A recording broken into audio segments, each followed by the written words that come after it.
My name is Aline Andreu, and this is part of the Toastmasters District 109 Conference that is happening 14th to 16th of May. And these interviews are to find out a little bit about some of our speakers. Today, we are hosting Marlene Smith and Annick Jackman. We're delighted to have them with us to tell us a little bit more. Hello there. Welcome to this interview. We'd love to find out a little bit more about you. So, Marlene, the stage is yours. Tell us a little bit about you. Thank you. It's an honor to participate in this wonderful conference, reaching people worldwide. Communication is my passion. It's been for a long time. I, in my prior life, but still am, a family physician, and for many years I had my private practice. And I knew that communication was vital between the physician and the patient. And that's where I started honing on my communication skills. It's not just what you say, but it's how you say it. Once I retired, I'm now teaching nutrition at the graduate level, and I've learned to communicate a different way to students, but still with the help of Toastmasters, I'm soaring with my communication. That's wonderful. Thank you, Marlene. I love that. You're soaring with your communication, which is what many of us hope to do. I just have a little question for you. I was reading that you actually use humor in your teaching of medicine. How does that work? I find that in order to connect really with people, you need to make them laugh. You need to find those funny stories. Just the other day, I took my mom, God bless, 95, to the doctor. On the way there, she said to me, I hope the doctor doesn't talk to me about that word age. We were in the doctor's office, and afterwards the doctor said to her, you're perfect for your age. But my mom has a little hearing problem, and she said, Marlene, what did she say? I said, she said you're perfect for your stage of life. She laughed, the doctor laughed, and the doctor whispered to me, I'm going to use that. So I'm still teaching other physicians. And that will be a part of a story for Toastmasters and for teaching about it's not just what you say, but how you say it. Absolutely. Thank you. It's all about the stage. Yep. Thank you so much, Marlene. And over to Annick. Can we hear a little bit about you? Well, thank you very much. And I am so tempted to say good morning because I'm coming to you all the way from the Caribbean representing the Cayman Islands. So I'm very excited to be here and join you all on this virtual cruise. I do love Europe, so I'm excited to see everybody who's going to be joining us, particularly for my workshop. I am a member of the Grand Cayman Toastmasters Club, and this year I celebrated my 21st birthday as a Toastmaster. Um, yes, I know it's quite a long time, but it's been quite a journey and an exciting journey at that. So I've been competing in Toastmasters, and I was sharing earlier with you all before we started this interview that your online conference is actually the week before our Caribbean District Conference. We're District 81.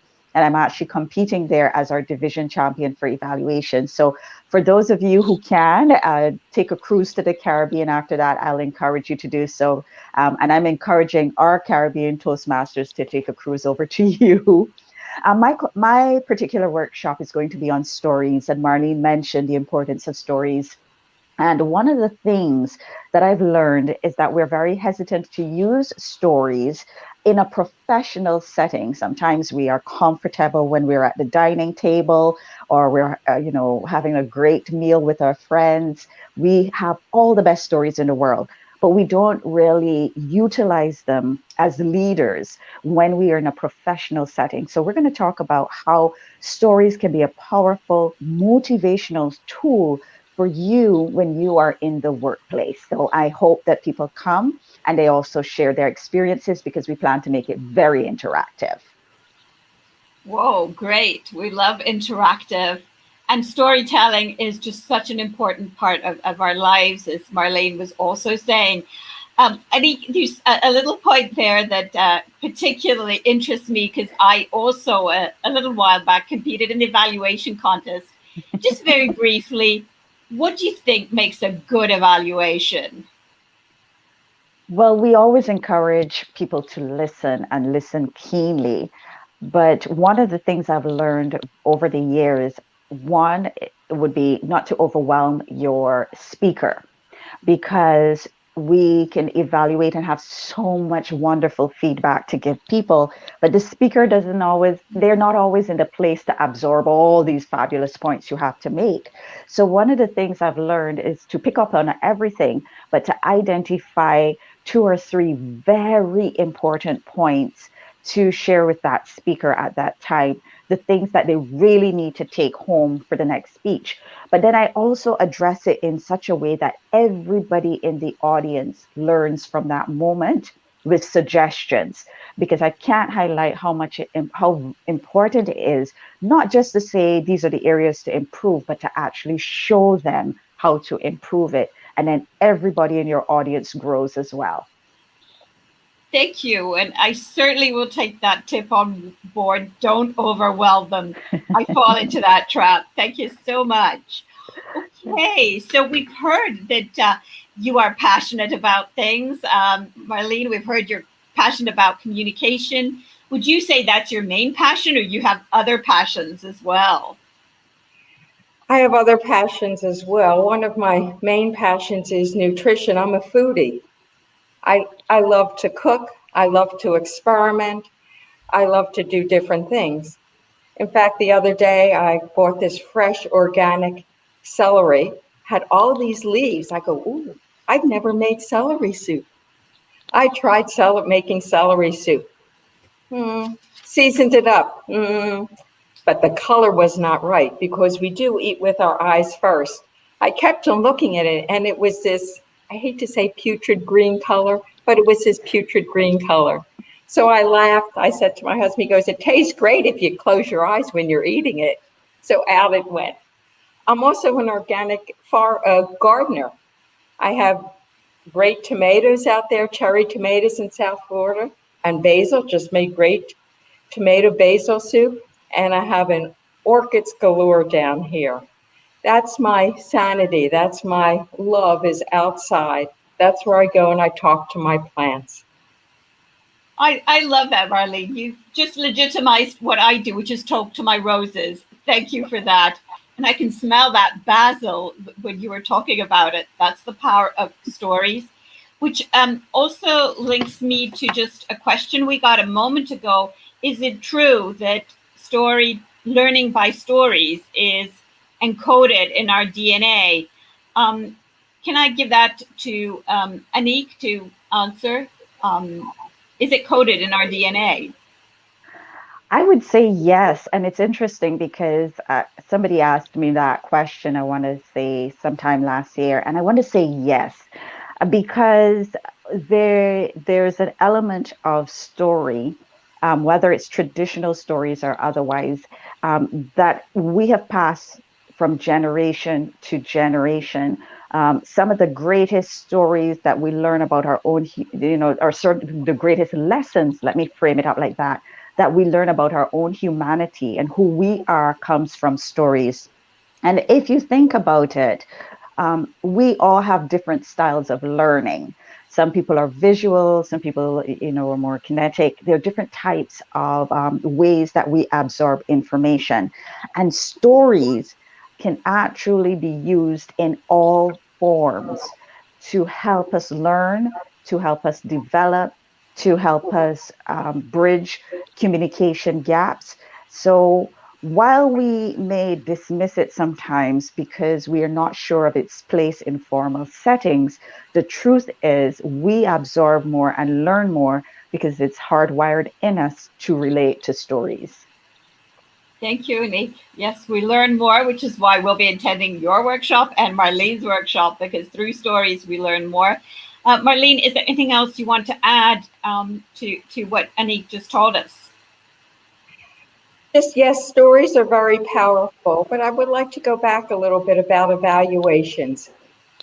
I have found and I have seen some horrible evaluations where if I was the speaker, I would crawl under the table and out that door and never come back to a Toastmaster meeting. When I talk to the mentors and people in my club, as president of Sailfish, we do a lot of talking and mentoring and coaching.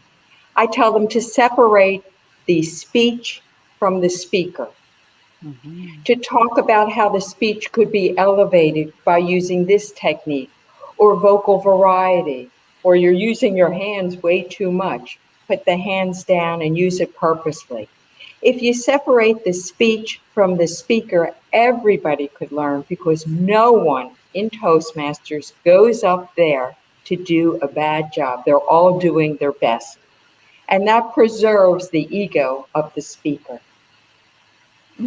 Yep. Preserving the ego is so important. We have another question on evaluation, which is directed to you, Marlene, and I will address it if we have time. We have a lot to cover, but thank you to Pam Stack for asking that question about, how do you address people who say, I've learned everything I need to learn. If we have time, we're going to go over to that question. Back on track, because I have a list of questions here. Passion. Annick, I'm sure you're passionate about where you live, the Cayman Islands. What else are you passionate about? I love to travel. I think traveling is one of the greatest educational experiences you can have because of the exposure to how other people live and how other people, interact with each other and what is a sense of community. So I absolutely love to travel. If I can get on a plane, I am there looking for, the next adventure. I also think I'm a global citizen. I feel that because I've had the opportunity to travel for my work along with what I do personally. And I just feel like this connection everywhere I go to the places, and it doesn't even matter if we don't even speak the same language. The other thing I'm passionate about is this idea of inspiring people to live their purpose and to explore what is their purpose. Because even in Toastmasters, when people join, they come with a very kind of high ideal of, I want to be a better speaker. And you're like, but what does that look like? What is your real purpose? And then when you drill down, then people go, this is what I really want to be in Toastmasters. This is what I really want to get out of Toastmasters, and not this lofty, better speaking goal. So I love working with people and inspiring them to find their purpose and live their purpose. Whoa, inspiring people, which is what you'll be doing at your workshop. Lovely. So, what about quotes that inspire you, Annick? Are there any quotes that you'd like to share? One quote that you could share with us that inspires you? Yes, there's a quote that I discovered last year that has just been ringing in my head. It's by a writer by the name of Annick. I hope I'm pronouncing her name correctly, but it says, "The day came when the risk to remain in the bud was too painful or more painful than the risk to blossom." And the reason why that was so powerful for me is that I was coming out of an experience where I felt like I had been stifled and I was living in the bud too long. And I needed to blossom. I needed to open myself to something else, something different, because it was becoming way too painful to remain in that box. Whoa, Annick, thank you. What a visual of the blossom. And thank you for backing it with your own story of how that quote woke you up to the idea of moving on and blossoming. Over to you, Marlene. What is a quote that you are fond of? I'll start by telling a story. I love to watch documentaries, and there was a documentary about Elsa Dorfman, who was a portrait photographer last century, but she used a Polaroid camera that gave huge portraits, 4 by 6 portraits. And she tells a story of her gallery in New York City, and in walks a new customer and says, "Are you Elsa Dorfman?" And she goes, "Well, yes." She goes, "Oh, I'm so thrilled to meet you. I just moved into a new rental apartment, and one of your portraits was left behind in the bathroom. I love it." Out she marched. Elsa was very upset. She knew that the person wanted to give her a compliment, but she was insulted that the prior tenant did not take the portrait with her. My favorite quote is from George Bernard Shaw. "The single biggest problem in communication is the illusion it has occurred." I love that quote. That's what Toastmasters is about. Not only speaking, but listening. As your prior person wanted to know, if people think they're all educated, you can just ask them, "Oh, well, then just come and listen." Whoa, thank you so much for answering the question that we got. Yes, and I love your George Bernard Shaw quote as well. If we bear that in mind as we're communicating that, hey, we're probably miscommunicating, I'm sure we'll avoid a lot of conflicts. Thank you for reminding me of that one, Marlene. Okay, time for a little bit more revelation. Are you ready? Annick, is there some little secret that you would like to share with us about you, something we might not know? I love soft adventure. I differentiate that between a hard adventure, because soft adventure is something where I'm like baby steps. So I soft adventure might be doing something like an ATV, but it will not be cliff diving to make the distinction. That's But me. so I do love a little bit of adventure, but I like to term it soft adventure. I love that. That describes me as that little bud that needs to blossom, and we need soft adventures. Thank you, Annick. You're Over to welcome. you, Marlene. What are you ready to share with us? I am a poet, and my first poetry book was just published last week. It's called, and I'm a Oh, photographer. It's called Serenity View, Poems and Images from the Blue Ridge Mountains. Last August, from South Florida, to escape our heat and hottest season, my husband and I drove up to the Blue Ridge Mountains. There I took photos. I did poems matching the photos, and the book just came out last week. So I am a poet. How beautiful. Congratulations. Wow, I'll look that up. Thank you, Marlene. Okay, so we found out a little bit more about you. Let's find out a little bit more about your workshop, though you've given us hints. Over to you, Annick. More about your workshop, please. I'm very excited for those who are going to be joining this workshop, because I have two very interesting stories I'm building the workshop around. One is the story about Goldie, and the other is the story about brown M&Ms. Are you all familiar with M&M candies? Mhm. So for those of you who are familiar with M&M candies, I actually have a story about that. And what I'm going to be doing is showing how, through my own professional enterprises, I've learned to work with my teams by using stories, but also for me in my role in leadership, how those experiences have shaped the stories that even influence what I do, and how I view certain situations in the workplace. So, one of those stories is linked to organization. And one of those stories is linked to paying attention to small details. And these are very critical elements when you're dealing in the workplace. And very often in leadership, we find ourselves repeating messages to our teams to emphasize their importance. And sometimes, if we use a critical, important, powerful story, we can avoid the repetition and the feeling of being a nagging leader, because one effective story can be more powerful in teaching and developing our teams than the repetition of anything else. Annick, thank you. I'm really curious about your two stories, and I'd love to know how to stop repeating myself. Yes, so it's through stories. I'd love to find out more about that. becoming more Mm-hmm. powerful through storytelling. Thank you. Over to you, Marlene. A little bit more about your workshop. My workshop is titled Educational Moments for Toastmasters and Beyond. And people are thinking, what's that all about? Toastmasters is educational all the time. I have found through being in different Toastmasters groups that sometimes we participate, but we don't come away with a pearl. Mine is about a pearl, a public speaking pearl, a tip, a trick, combined with a photograph that can be used in every Toastmaster group and outside about public speaking. Because we would go through a meeting, and yet do we come away with a pearl?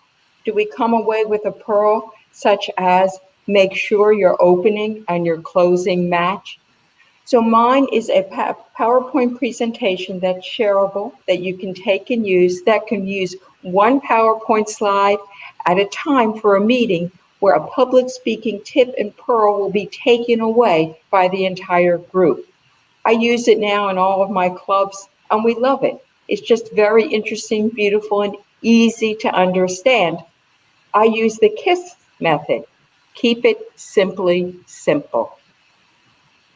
Keep it simply simple. I like that. So, if I've understood correctly, our listeners or participants are going to be able to take away pearls, tips, and a slideshow that they can use at their own meetings. Is that Correct. right?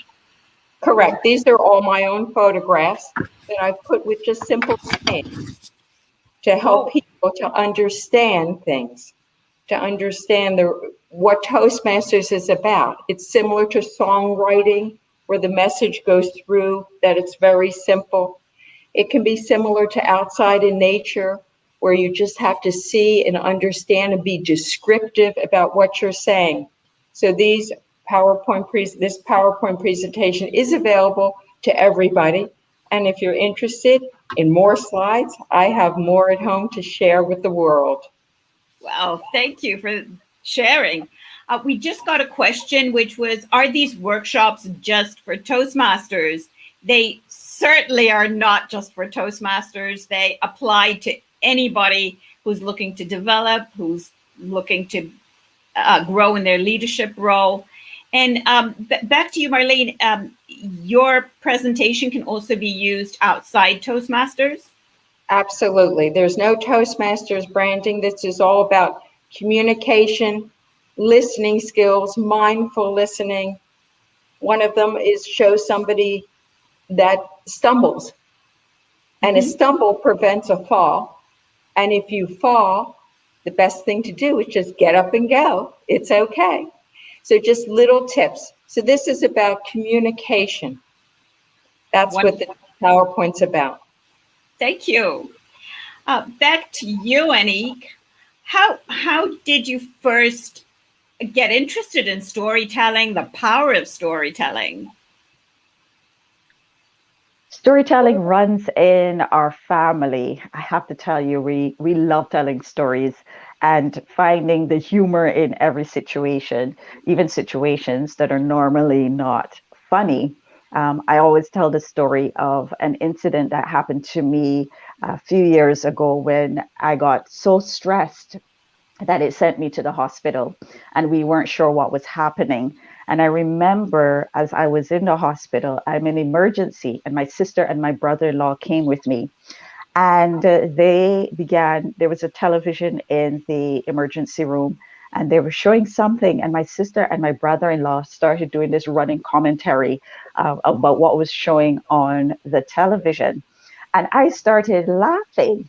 And I caught myself and I realized I'm in an emergency room. I'm supposed to be in an emergency. And I'm here having a rollicking time. They're going to soon send me out because they're going to think I'm fine. And it just, in my family, we just understand how to use stories all the time. And in that case, they were trying to get me to a point where I was feeling a little bit better, in the sense that to be in hospital for stress means that you're really under serious duress. So I have always grown up around stories. But then I began to realize that in the workplace, stories are actually very productive, and they are also very motivational for the teams. And what I would do is I would use stories based on our experiences in the workplace. So when things happen to us in events, because I was very big in event planning, and we would host music festivals and conferences, and when things happened, we would use those stories to teach us what to do next so we don't repeat certain mistakes. So I've had people say to me, well, I'm a lawyer and I'm in a formal setting and I can't use stories. And I say, but what do you use to train with?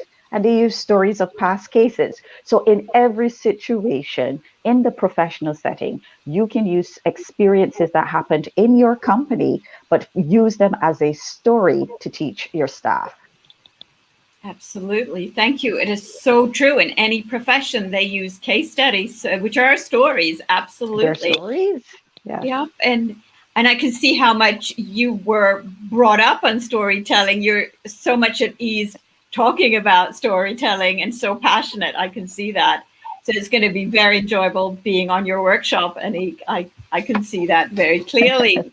Thank you. Over to you, Marlene. How did you first become interested in these pearls and in the photography? Can you tell us more? Yes, when I was joined Toastmasters up here, I recently moved about 3 years ago. One of the first Toastmaster meetings, they had what they call an educational moment. Mm-hmm. And it was interesting. And it was given by the Vice President of Education. I said, this is very interesting. Then I became a coach and a mentor. And I put on our agenda what I call a moment of education. So anybody in the club can go and sign up for this and bring something to the Pearl to the club. So it's 1 or 2 minutes of something you've learned, maybe from a website, maybe you want to share screen, something you've learned, maybe about mindful listening, eye contact, whatever it is, and it blossomed. And being that I'm a visual poet, I'll see a picture and write a poem. I'm a visual both storyteller and this moment of education. So I made this project. It is actually my DTM project, and it was accepted. Last year, I gave the project to over 15 different clubs, which is an experience. By the 5th club, I said, what am I doing this again for? But each time I learned. Each time there was feedback. Each time it was very interesting of what they picked up on and what I picked up on in presenting. So it has blossomed, and I'm honored to present this to you all next a couple weeks. Whoa, thank you. Moments of learning. That's awesome. Applicable to Toastmasters, but also at work. Why can't we do things like that at work? Have moments of learning that we share. Great idea. Thank you so much, Marlene and Annick, for joining us on this interview. And I encourage everybody out there who's been listening to us to register and come over to our virtual Chania conference called Leading with Divergent Thinking on May 14th, 15th, and 16th. You'll also be able to hear Annick on Saturday, 15th of May at 4 p.m. Central European Summertime, and you'll hear Marlene on Sunday, 16th of May at 10 a.m. So we look forward to having you with us. Thank you, Marlene and Annick. It's been a great pleasure and honor. I have learned so much. All the best. Thank you. Thank you. Thank you. Thank you.